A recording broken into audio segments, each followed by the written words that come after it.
Hey everyone, welcome to my channel. Today I'm going to be sharing 3 of my essential tools as well as a few pro tips for making good tie-dye. And stick around until the end because I'm going to be giving you my chem water recipe. My first tool is my Procyon dyes. These dyes have vibrant colors and chemically bond to natural fabrics. I use Dharma dyes and Jacquard products. My second essential tool would be needle tip bottles. They allow for much more control when applying your dyes. I have a few different kinds, so I'll link them all below. My third essential tool is a string to bind your piece. I have a few different kinds, and each have their own application. For looser ties like scrunches and scrunched images, I like to use cotton crochet string. I use artificial sinew for tighter ties like mandalas and honeycombs. I use this particular fishing line for clean splits on my mandala sections. And for small tight ties like Kenney style, I use this braided fishing line. And finally, I'd recommend getting a magnetic stirrer.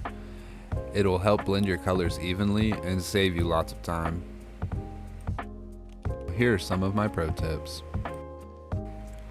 I use 2 different soda ash application methods, Pariah method and pre-soak. I definitely use Pariah method more because it's my preference, but each have their own uses. I'll attach a link below to a full breakdown of the Pariah method by Kenney. I see a lot of questions about the curing process. The general rule of thumb is the colder it is, the longer it sits. I've attached a table here to show you the general breakdown. I like to let my projects sit at about 85 degrees for about 12 hours, just to ensure that everything is fully finished. My final tip would be to slow down.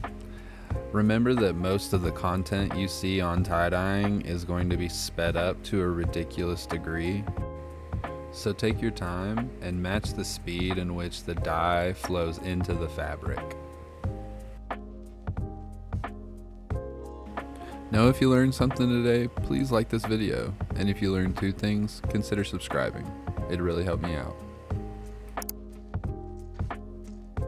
And now, here's my chem water recipe. Start with 1 liter of water. I use reverse osmosis water for this. Add 4 tablespoons of urea. Urea is a humectant that allows the piece to stay wetter the entire time that it's curing so it doesn't dry out on you. And for deeper penetration, we're going to add 1 to 1.5 milliliters of calciline oil. And finally, to keep our colors from bleeding together, we're going to add sodium alginate to thicken up the dye. If you have a favorite tip or tool that I didn't go over, please comment it below. And follow me on Instagram at trippythreads tie-dye to see my latest work. Thanks for watching, and I'll see you in the next one.